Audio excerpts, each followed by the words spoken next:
জান্নাত এমন এক স্থান যেখানে দুঃখ নেই, কষ্ট নেই, অভাব নেই।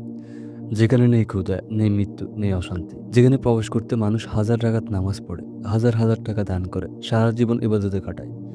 কিন্তু যদি বলা হয় একজন মানুষ একটি খেজুরের বিনিময়ে জান্নাত লাভ করেছে, আপনি কি বিশ্বাস করবেন? হ্যাঁ প্রিয় দর্শক, আজ আমরা সেই অবিশ্বাস্য কিন্তু সত্য ও শিক্ষণীয় গল্পটি শুনবো। একজন গরিব সাহাবী যার একটি খেজুর হয়ে উঠেছিল জান্নাতের চাবি। সময়টা ছিল হিজরতের কয়েক বছর পর। মদিনা তখনও পরিপূর্ণভাবে স্বনির্ভর হয়নি। মুসলমানরা দিন দিন কঠিন পরীক্ষার মুখোমুখি হচ্ছিল। এদিকে কাফিরদের বিরোধিতা, অন্যদিকে খাদ্য সংকট, অনাহার আর দারিদ্র্য। রাসূল সাল্লাল্লাহু আলাইহি সাল্লাম একদিন মসজিদে নববীতে বসে সাহাবাদেরকে দান করার জন্য উৎসাহিত করলেন। তিনি বললেন, তোমরা দান করো, আগুন থেকে বাঁচো, যদি তা আধা খেজুরও দান করে হয়।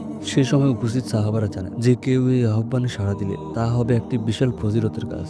মসজিদের এক কোণায় বসেছিলেন একজন গরিব সাহাবী। তার নাম ছিল সালিম। 3 দিন ধরে কিছু খাননি। তার স্ত্রী এবং ছোট মেয়ে ঘরে অপেক্ষা করছে, পেট খালি, চোখে অভাবের ছাপ। সালিম জানেন না আজ ঘরে নিয়ে যাওয়ার মতো কিছু জুটবে কিনা। তার গায়ে ছিল একটি পুরানো চাদর, পায়ে ছেঁড়া স্যান্ডেল, কিন্তু তার হৃদয়ে ছিল একটি বিশুদ্ধ ঈমান, এক গভীর ভালোবাসা রাসূলের প্রতি এবং এক অটুট ভরসা আল্লাহর উপর। রাসূল সাল্লাল্লাহু আলাইহি সাল্লামের মুখে দান কথাটি শোনার পর তিনি পকেটে হাত দিলেন। সেখানে একটি মাত্র খেজুর। হ্যাঁ, মাত্র একটি খেজুর। তিনি এক মুহূর্ত চিন্তা করলেন, এই খেজুরটি যদি আমি খাই হয়তো কিছুক্ষণ ক্ষুধা দূর হবে। কিন্তু যদি রাসূল সাল্লাল্লাহু আলাইহি সাল্লামের ডাকে সাড়া দেয় তাহলে আমি জান্নাতের অধিকারী হতে পারি। তিনি দাঁড়িয়ে পড়লেন। চোখে ছিল অশ্রু, মুখে ছিল তৃপ্তি। তিনি এসে রাসূল সাল্লাল্লাহু আলাইহি সাল্লামের হাতে একটা মাত্র খেজুর দিলেন। রাসূল সাল্লাল্লাহু আলাইহি সাল্লাম তার দিকে তাকালেন, চোখে সন্তুষ্টি, মুখে হাসি। তিনি বললেন, তুমি দান করেছো তোমার সবকিছু, আল্লাহ তোমার এই দানকে কবুল করেছেন। এই খেজুরটি আল্লাহর কাছে এত মূল্যবান যেন তিনি একটি পর্বতের সমান সোনা দান করেছেন। তুমি জান্নাতের অধিকারী হলে সালিম। মসজিদের উপস্থিত সাহাবারা অবাক হয়ে তাকিয়ে রইলেন, কারণ তারা জানতেন এই মানুষটি নিজের ক্ষুধা মারিয়ে পরিবারের অভাব ভুলে আল্লাহর সন্তুষ্টির জন্য একটি খেজুর দান করেছে। প্রিয় দর্শক, চোখ বন্ধ করুন, একবার ভাবুন, আপনি নিজে 3 দিন না খেয়ে আছেন, আপনার ঘরে খাবার নেই, আপনার স্ত্রী বলছে আজ কিছু না আনলে আমরা না খেয়ে থাকবো, আর আপনার পকেটে একটি মাত্র খেজুর। এমন সময় রাসূল সাল্লাল্লাহু আলাইহি সাল্লাম বললেন, দান করো। আর আপনি পারবেন সেই খেজুরটি দান করতে?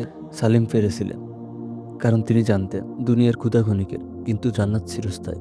আজ আমরা অনেকেই আছি, ফ্রিজ ভর্তি খাবার, আলমারি ভর্তি কাপড়, অ্যাকাউন্টে টাকা, তবুও দান করতে দ্বিধা করি। কখনো ভাবি আমার অবস্থান তো তত ভালো না, কখনো ভাবি এর সামান্য জিনিসটি দিয়ে কি হবে। রাসূল সাল্লাল্লাহু আলাইহি সাল্লাম বলেছেন, আল্লাহ শুধু দানকে কবুল করেন না, তিনি তা বাড়িয়ে দেন যতক্ষণ না তা পাহাড়ের সমান হয়ে যায়।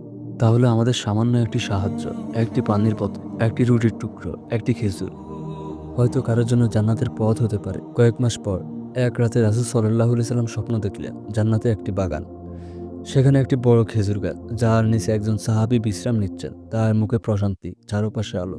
রাসূল সাল্লাল্লাহু আলাইহি সাল্লাম জিজ্ঞাসা করলেন, কে এই ব্যক্তি? উত্তর এলো, এ হচ্ছে সালিম, যে একটি খেজুর দান করেছিল আল্লাহর রাস্তায়। রাসূল সাল্লাল্লাহু আলাইহি সাল্লাম ফজরের সময় সাহাবীদের ডেকে এই কথা বললেন। লোকেরা অবাক হয়ে তাকিয়ে রইল এবং তারা বুঝতে পারল এই পৃথিবীর সবচেয়ে বড় সম্পদ হচ্ছে ভালো নিয়ত ও আল্লাহর সন্তুষ্টির ইচ্ছা। প্রিয় ভাই ও বোন, সামান্য একটি খেজুর জান্নাতের দরজা খুলে দিতে পারে। তাহলে আমরা কেন পিছিয়ে থাকবো? আমাদের সবার হাতে কিছু না কিছু আছে। কারো আছে সময়, কারো আছে জ্ঞান, কারো আছে সম্পদ, আর কারো আছে ভালোবাসা।